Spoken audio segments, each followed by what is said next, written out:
Hello my dear friends, Radhe Radhe, जय श्री कृष्णा।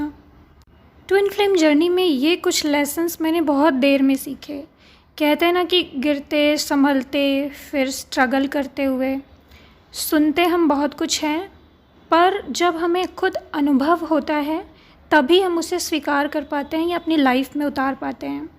तो इस ट्विन फ्लेम जर्नी में भी इतने सालों में बहुत सारी चीज़ें ऐसी थी जो मैं जानती थी, बट मैंने सीखा नहीं था या लाइफ में अप्लाई नहीं करती थी। बहुत अंदर डीपली सबकॉन्शियस माइंड में वो गया नहीं था, तो बहुत हल्के में लेती थी इन बातों को। बट आज मैं आपको वही 4 5 6 ऐसी चीज़ें बताऊंगी जो ट्विन फ्लेम जर्नी में मैंने बहुत देर से सीखी। अगर आप बहुत जल्दी इन सब चीज़ों को सीख लेते हो और इन बातों को सीरियसली लेते हैं और उतारते हैं अपनी लाइफ में, अपनी ट्विन फ्लेम जर्नी में अप्लाई करते हैं, तो आप यूनियन में जल्दी आ सकते हैं और अपनी जर्नी जल्दी कंप्लीट कर सकते हैं। और मैं आपको जेन्युइनली बता रही हूँ कि ये सारे लेसन्स जो मैं आपको बताने वाली हूँ वो हर किसी को सीखना ही पड़ेगा, जो भी ट्विन फ्लेम जर्नी में है या जो भी सच्चा प्यार पाना चाहता है या स्पिरिचुअल अवेकनिंग के रास्ते पे है। उनको ये लेसन लर्न करना ही होगा। बिना लर्न किए आपका यूनियन हो ही नहीं सकता या आप वहाँ तक नहीं पहुँच पाएंगे। अगर पहुँच भी गए तो वो स्ट्रगल समाप्त नहीं होंगे। इसलिए आप ध्यान से इसको सुनिए, समझिए। तो सबसे पहला लेसन, प्यार की भीख मांगना बंद करो। गॉड से प्यार की भीख मांगना कि मेरे ट्विन को दे दो मुझे, दे दो मुझे। ट्विन के सामने प्यार की भीख मांगना कि तुम मुझे प्यार करो, तुम मुझे प्यार नहीं करते, तुम मुझे वक्त नहीं देते, टाइम नहीं देते, तुम मेरी वैल्यू नहीं करते।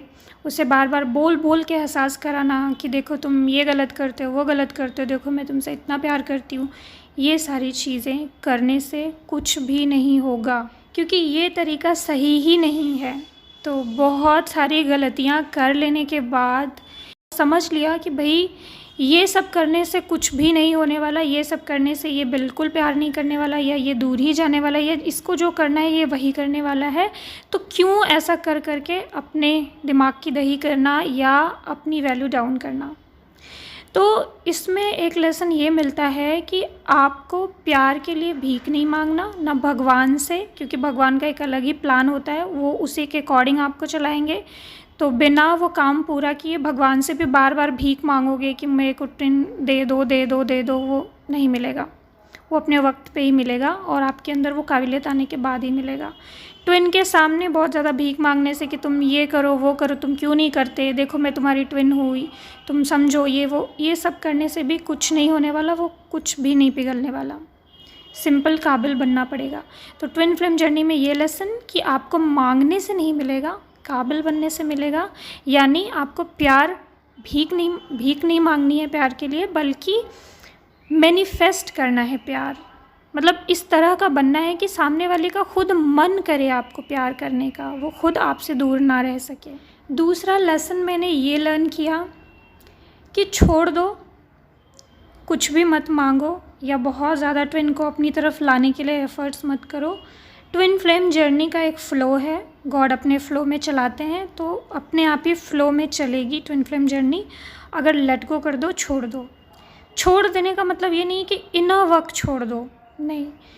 काबिल बनने की ये जर्नी है, कर्मा रिलीज़ करके अपने अंदर वो सारी नेगेटिविटी हील करना, वो सारे विकार को ठीक करना जिसकी वजह से हम डेस्परेटली बिहेव करते हैं या फियर से ऑपरेट करते हैं या प्यार की भीख मांगते रहते हैं।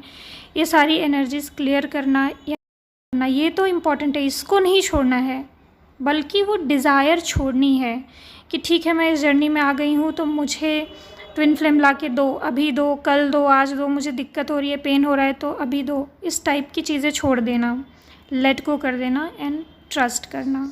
और ये भावना भी छोड़ देना कि आप जो भी कर रहे हो वो अपने ट्विन को पाने के लिए कर रहे हो।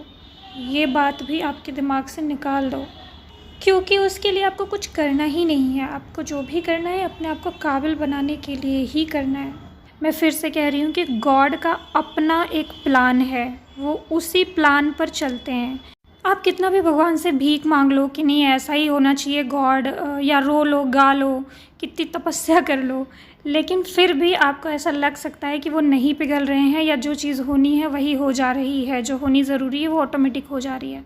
इसलिए फ़्लो में चलिए, जैसा जैसा वो चला रहे हैं तो आपको ये जर्नी टॉक्सिक कम लगेगी। तो ये बात भी बहुत देर में मुझे समझ में आई कि सच में मेरे हाथ में कुछ भी नहीं है और प्रकृति का अपना कोई प्लान है, वो उसी अकॉर्डिंग चल रही है। तो मुझे उस वक्त और ज़्यादा डीप सरेंडर आया गॉड के ऊपर। इस जर्नी में कई बार बहुत सारी चीज़ें बहुत बुरी बुरी हो जाती हैं। ऐसा भी हो सकता है कि जो आपने कभी सोचा ना हो उस जगह आपको ट्रिगर मिले, फैमिली और फाइनेंस एरिया, या हर एक चीज़ ऐसा हो कि सब कुछ ख़त्म हो गया, ऐसा भी हो सकता है।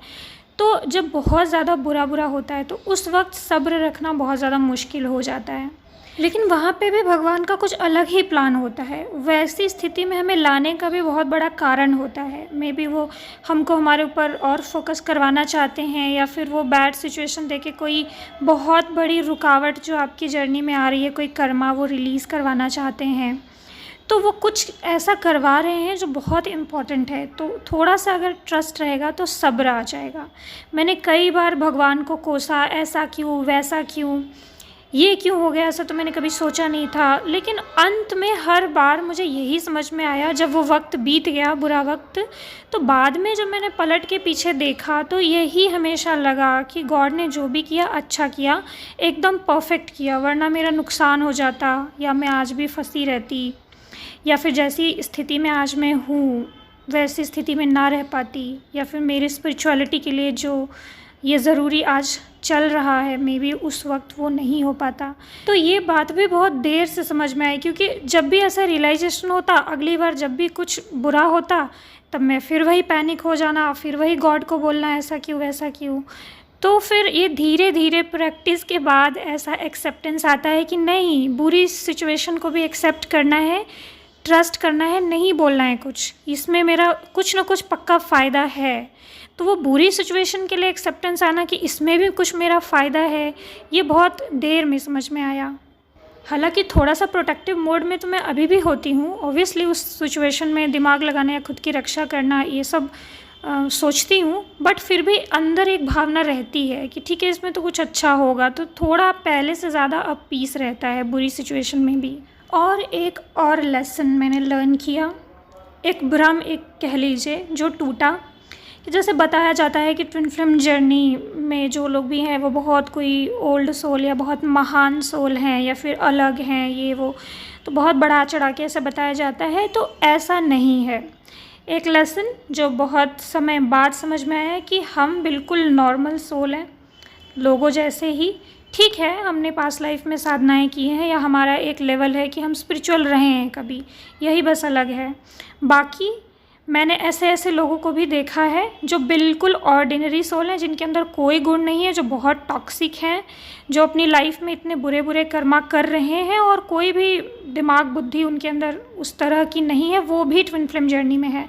ओवरऑल समझ में आया कि ट्विन फ्लेम जर्नी में हम इसलिए नहीं हैं कि हम बहुत महान सोल हैं, बल्कि हम इसलिए हैं क्योंकि हम टॉक्सिक बैड कार्मिक रिलेशन नहीं चाहते हैं। हमें सच्चा प्यार ही चाहिए, एक सच्चा अच्छा जीवन साथी की बहुत डीप डिज़ायर है, इसीलिए हम हैं। हमने एडजस्ट नहीं किया और हमने क्लियर चॉइस गॉड के सामने रखी कि हमें कोई अच्छा सच्चा जीवन साथी ही चाहिए, सच्चा प्यार ही चाहिए। इसके लिए हम कुछ भी कीमत देने को तैयार हैं, या फिर कोई भी स्ट्रगल सहने को तैयार हैं, ऐसा हमने कमिट किया।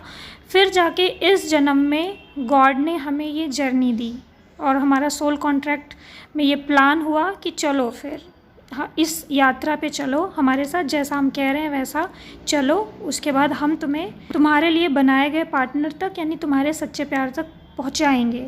तो ये एक तरीके का रियलाइजेशन मुझे हुआ। वो एक प्रोसेस है, गॉड उसी प्रोसेस में हमें लेके जा रहे हैं। इसका मतलब ये नहीं कि हम बहुत महान सोल हैं इसलिए लेके जा रहे हैं, नहीं। हमारी डिज़ायर है, यूनिवर्स बहुत दयालु हैं, वो हमारी इच्छा का सम्मान करते हैं। इस दुनिया में अगर हमें कुछ भी चाहिए और हम बहुत क्लियर डिज़ायर के साथ वो चीज़ गॉड के सामने रखते हैं, मांगते हैं, तो गॉड उसमें हमारी हेल्प करते हैं और फिर ये यूनिवर्स सारा हमें वो चीज़ मिलाने के लिए हमारे पीछे पीछे हमारा साथ देने के लिए लग जाती है। वो चीज़ हमारी तरफ मैनिफेस्ट होने लग जाती है।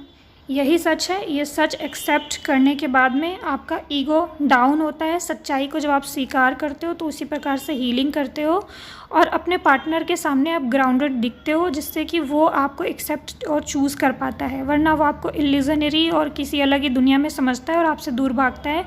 मैच नहीं होती उसकी और आपकी सोच। अगला लेसन ये है कि पहले जो मैं सोचती थी, ऐसा सोचती थी कि सच्चे प्यार का मतलब है कि वो किसी भी हाल में तुम्हें स्वीकार करेगा, पूरी कमियों के साथ स्वीकार करेगा, वरना ये प्यार नहीं है। उसको तो हमें ऐसे ही प्यार करने चाहिए जैसे हम हैं। बट मैंने बहुत समय बाद ये समझा कि ऐसा नहीं है। जब एक डिवाइन मैस्कुलिन होता है, जो जेन्युइन डिवाइन मैस्कुलिन, मैं कार्मिक्स की या फिर ये फॉल्स ट्विन फ्लेम्स की बात नहीं कर रही हूँ, जो डिवाइन मैस्कुलिन सच में है, उनके अपने ओपिनियंस होते हैं, उनका अपना सेल्फ़ लव होता है। वो आपसे ज़्यादा अपने आप को सेल्फ़ लव करते हैं। उन्होंने अगर अपने आप को बनाया, सजाया, संवारा या किसी लेवल पे पहुंचाया और उनको लगता है कि मुझे हक है कि एक मैं सही लड़की को अपने लाइफ में लाऊं जो मेरे अकॉर्डिंग मैच करती हो। तो जब वो आपके अंदर देखते हैं कमियां, तो वो चाहते हैं कि सुधार हो। वो डरते हैं कैसे एक्सेप्ट करूं। प्यार तो हो जाता है, फिर सोचते हैं कैसे एक्सेप्ट करूं, कहीं लाइफ झंड हो गई तो तो इसीलिए वो डरते हैं और आपको एक्सेप्ट करने से मना करते हैं और चाहते हैं कि सुधार आए या फिर वक्त लेते हैं। डीएफ्स का उल्टा होता है, क्योंकि डीएफ्स इतना सेल्फ लव नहीं करती, तो वो अपने डीएम को, चाहे अच्छा है बुरा है, चाहे वो जेल गया है, चाहे वो पीता है, चाहे उसके कोई बुरे बुरे हैबिट्स हैं, फिर भी वो उसको वैसे ही स्वीकार करने के लिए तैयार होती हैं।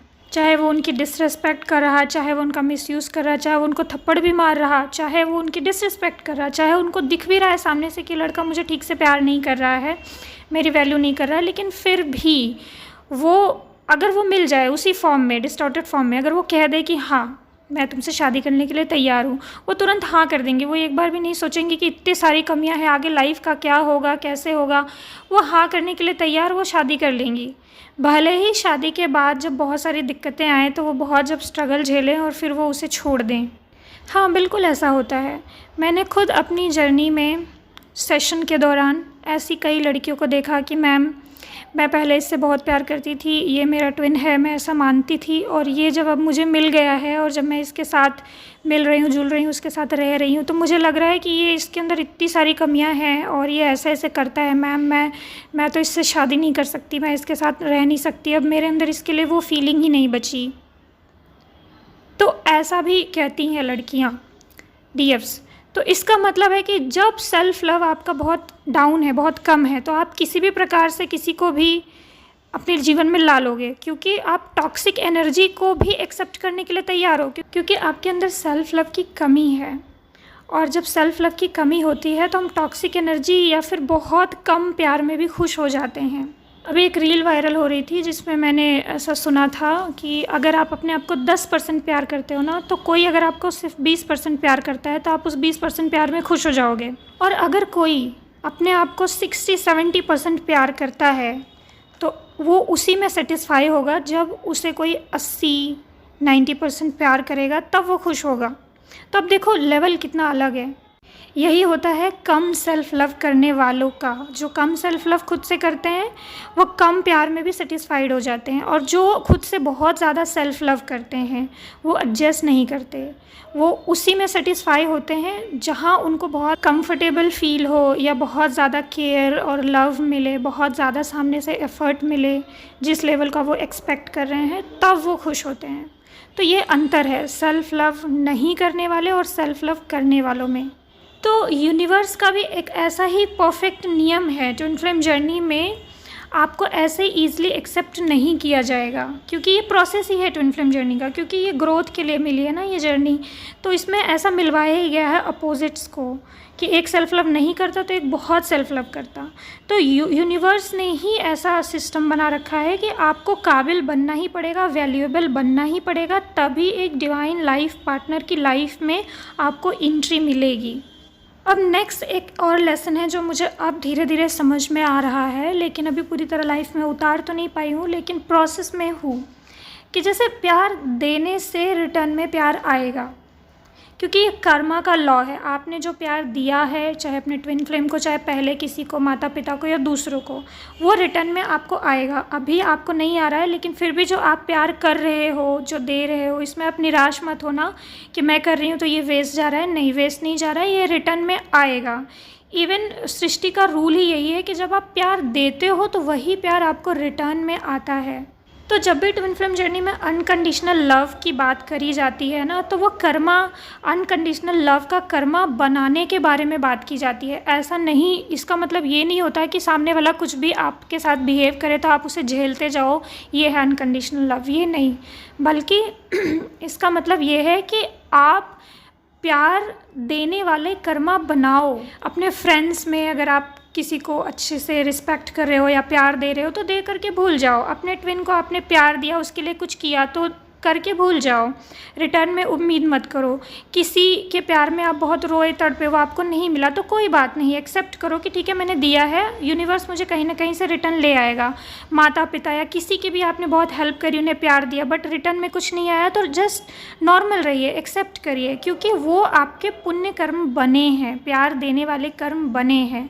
और जैसे ही ये आपके बैड कर्मा जो अभी चल रहे हैं वो समाप्त हो जाएंगे, तो जो भी आपके ये पुण्य कर्म बने हैं उसी की बदौलत आपका यूनियन, आपका हारमोनियस यूनियन आपके पास आएगा। आपको भी भर भर के प्यार देने वाला व्यक्ति मिलेगा अपनी लाइफ में, आपके ट्विन के रूप में, या फिर अगर आपका ट्विन फ्लेम आपको नहीं मिला तो आप जहाँ जिस रिलेशन में हैं, आपके हस्बैंड के रूप में या फिर कोई सोलमेट के रूप में, बट वो रिटर्न आपको ज़रूर मिलेगा, वेस्ट नहीं जाएगा।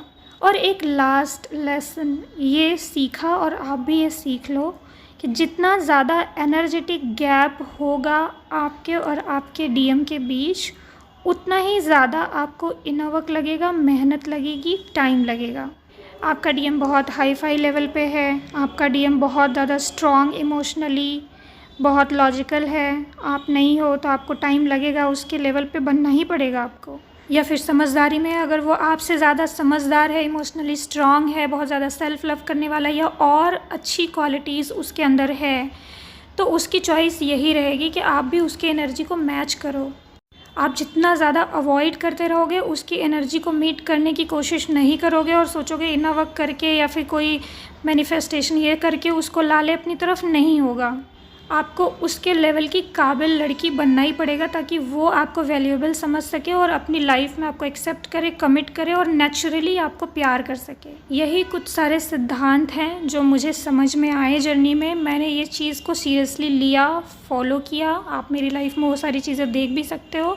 और यूनियन भी तभी हुआ, इन सभी चीज़ों की परीक्षा भी ली गई, सिचुएशन भी दी गई, और परीक्षा पास करने के बाद ही मे भी कृपा हुई। अब ना ये सारी चीज़ें को अपने दिमाग में डीपली सबकॉन्शियस माइंड में डालने और लाइफ में अप्लाई करने के लिए आपको सबकॉन्शियस हीलिंग करने की ज़रूरत पड़ती है, या सबकॉन्शियस माइंड की रीप्रोग्रामिंग।